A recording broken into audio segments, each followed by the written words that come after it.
Ahojte, v dnešnom videu si prejdeme ponuky práce na profesiu pre pozíciu SEO špecialista a pozrieme sa, ktoré ponuky sú z môjho pohľadu SEO špecialistu vhodné, zaujímavé a ktoré by som si napríklad vybral ja, kebyže hľadám prácu SEO špecialistu.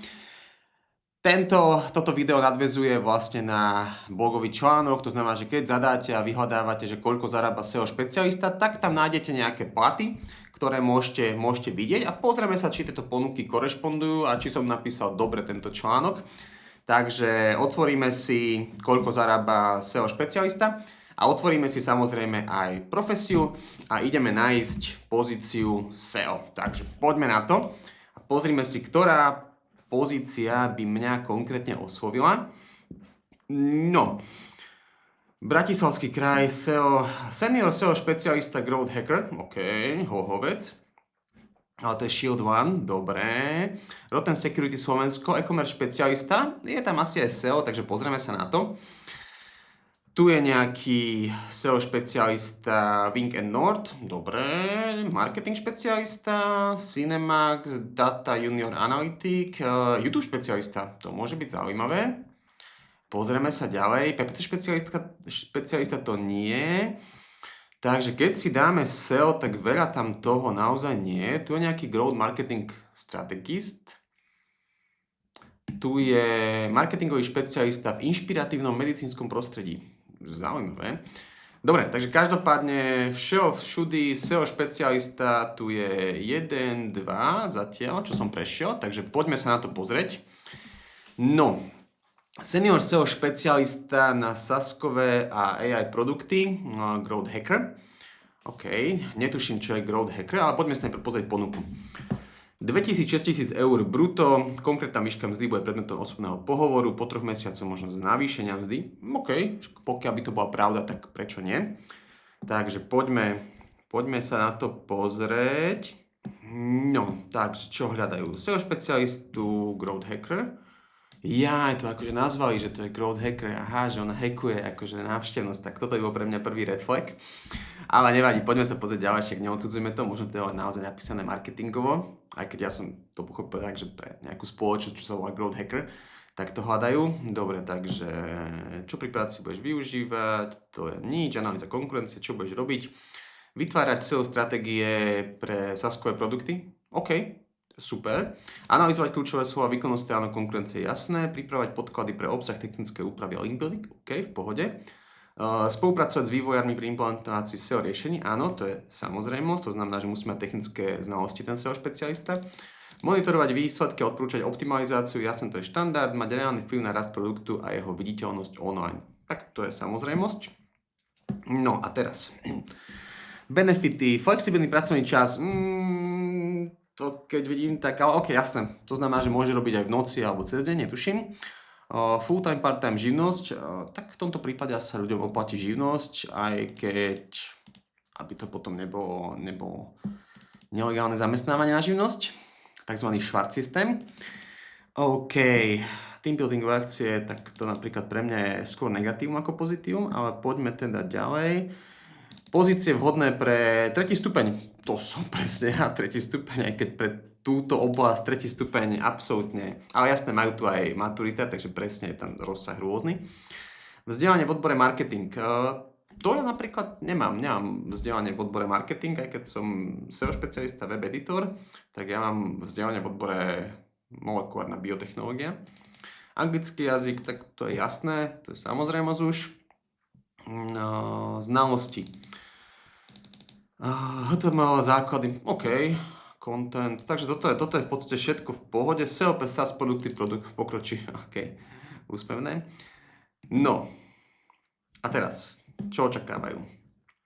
Vieš, pre plnú zodpovednosť, jasné, viem, dokáže strategicky plánovať, nebojíš sa víziev. OK, tak na prvé počutie je toto fajn. Ako, netuším, že čo tam presne bude ten človek robiť, aké bude mať právomoci, kompetencie, koľko bude mať roboty, ale je to pre seniora, takže pre seniora by som skôr išiel do tých vyšších rámcov, aj keď na Slovensku je úplne bežné, že aj senior marketingový špecialista, senior SEO špecialista zarába 2000 eur v čistom, teda na živnosť. A samozrejme, čím vyššie, tak tým lepšie. Dobre, takže táto ponuka, OK, za mňa celkom v pohode. Samozrejme, ja osobne nepoznám túto spoločnosť, nepoznám, na akých projektoch robia, nepoznám ich zázemie, takže akože nič o nich neviem, ale ponuka je to fajn. Skôr by som ale volil nie prácu v agentúre ako SEO špecialista, keď už tak, ale skôr by som išiel ja konkrétne už do nejakej in-house firmy a tam robil SEO špecialistu. A keď sa pozrieme na túto SEO spolupráca, dobre, toto je zase nejaké, že e-commerce špecialista, ale oni sú v podstate chcú všetko a ponúkajú iba 2000 eur bruto, absolútne, nie, tak toto nesedí, toto je že úplne mimo, takže toto nie. Tu je druhá, takže v podstate sme našli dve ponuky na SEO špecialistu a teraz toto je Wing & Nord, absolútne netuším a práca od 1100 eur bruto, to je na SEO špecialistu veľmi málo, aj keď keby niekto chce nejakého juniora, tak prečo nie na juniora, akože úplne v pohode, ako nejaká nástupná pozícia. To, že je to Senica miesto práce, tak akože pre mňa absolútne, že nevyhovujúce, ale tak poďme sa pozrieť. IT kolektív Wing & Nord, absolútne netuším, čo je Wing & Nord. Office Senici. Wing & Nord, čo robia? Tvoríme kreatívne zároveň racionálny obsah. Aha, OK, takže to je tiež marketingová agentúra. No, dobre. Na to, že to je marketingová agentúra, tak tá predtým ponúkala 2 až 6 tisíc, čo je adekvátne. Táto ponúka 1100, čo adekvátne absolútne nie je na to, že robia v marketingovej agentúre, ale pre nejakého juniora, čo sa chce odraziť a je po škole, tak prečo nie? Náplňou práce, starostlivosť a rozvoj o rast klientov. Nie, to je accounting. Komunikácia s klientami, taktiež accounting. Spolupráca s kolegami, ktorí podielajú na službách pre klientov grafik. A to je normálne, jasné, SEO špecialista spolupracuje. Vedomosť o všetkých poskytovaných službách. A to už nie je normálne na PPC špecialistu. To znamená, že aby mal na starosti accounting, vedomosť o všetkých poskytovaných službách. To znamená, že pokiaľ poskytujú PPC, pokiaľ poskytujú ďalšie veci, tak v podstate za mňa táto pozícia už na prvý pohľad nie je pre SEO špecialistu, je pre nejakého accountinga za 1100 eur, nejaký junior accounting, úplne v pohode. No a v čom bude úloha práce? Audit, jasné, analýza kľúčových správ, to je úplne v pohode, nastavenie SEO stratégie, podkladov pre copywriterov, OK, prečo nie? Komunikácia s dodávateľmi, práca, reportovanie, na ktorú monitor baviť budeš mať možnosť. Ak budeš mať záujem, hľadanie webov a landing page, na ktoré smerujú reklamné kampane. To už nepatrí medzi prácu SEO špecialistu, aj keď ja ako SEO špecialista to robím, lebo ja som aj web editor, takže to je trošku iné, ale keď niekto hľadá SEO špecialistu za 1100 eur, tak samozrejme bruto ešte k tomu, tak samozrejme toto už nepatrí do jeho kompetencií za mňa absolútne. V našej DNA soft skills, OK, nič moc. Vzájomná dôvera ako benefit. Dobre, tak za mňa, keď som vždycky pracoval, tak prvá vzájomná dôvera je to, že bude uhradená faktúra a to bolo všetko, čo ma zaujíma. Sloboda v realizácii, tak to asi nie. Každé 2-3 mesiace team buildingy, tak to za mňa vôbec nie. No dobre, takže tu už napríklad nie je tretí stupeň, takže to nie je pre mňa vhodné, asi kvôli tomu platu. No a toto je ale dôležitejšie. Google Ads základy, nie, ja ako SEO špecialista nemám Google Ads základy, samozrejme môžem sa ich naučiť, ale prečo? Nerobím to. Nie som PPC špecialista, som SEO špecialista, to znamená, že Google Ads nepotrebujem. Tak manažer, mierne pokročilý. V rámci SEO, nemyslím si, že za 1100 eur, od 1100 eur mierne pokročilý na tag manažer, nie, to určite nie, to by som im povedal, že akože vôbec. Data Studio, áno. Tam dokonca pokročili, by som povedal, a nie mierne pokročili. Analytics, normálne pokročili. Ahrefs, mierne pokročili. To je také celkom funny. Dobre, Screaming Frog, Marketing Miner. Umelá inteligencia, mierne pokročili. Čo znamená umelá inteligencia, mierne pokročili? Search Console, tak tam by som očakával, že bude pokročilý. A Collaby, mierne pokročili. Ja napríklad Collaby nepoužívam. Že ako, asi by som sa tam dokázal prihlásiť, zistiť všetko, čo potrebujem, však tie systémy sú rovnaké, ale ja ho nepoužívam, takže nič moc. No.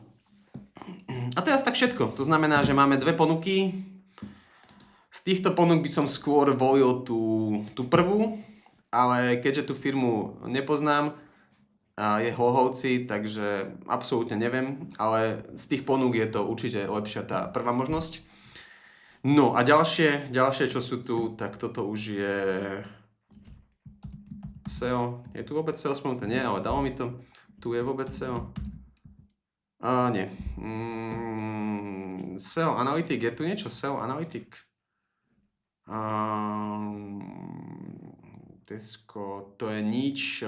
To znamená, že YouTube špecialista. No, čo je YouTube špecialista? 1800 eur bruto. Slovenská televízia, rozhlas. YouTube špecialista. No. Analyzovať výsledky, správa YouTube kanálu, nahrávanie videí, tvorba playlistov, úprava. Príprava scenárov, grafik, to už je príprava scenárov a grafik, spolupráca s videotímom, copywriting pre videá. Ešte, OK, to by ako tak mohlo zapadať. Optimalizácia videí, YouTube SEO, to zapadá, jasné, to je práca SEO špecialistu. Ale komentáre, moderovanie diskusí, nie, takže toto tiež není pre SEO špecialistu vhodné. Growth Marketing Strategist, toto tiež asi.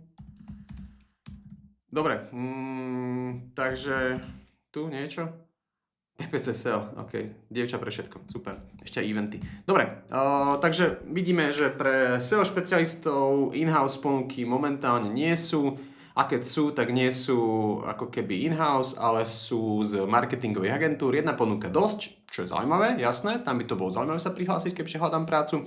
Druhá ponuka málo, takže možno pre nejakého juniora by to bolo fajn, ale ako za mňa nič moc, obidve ponuky, aj keď tá jedna je motivačná tým platom, ale v realite kto vie, koľko dostanete. Dobre, takže to bolo momentálne zhrnutie ponúk na profesii pre SEO špecialistu. Ako vidíte, tak tam v podstate nie sú.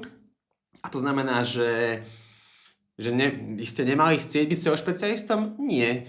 To znamená len to, že pravdepodobne si SEO špecialistov najímajú rôzne firmy, si najímajú vlastne externých, ako marketingovú agentúru, ako napríklad mňa, pre ktorých vlastne robím a neriešia in-house SEO špecialistov. A je to z jednej veci, ktorú som teraz riešil vlastne s klientom.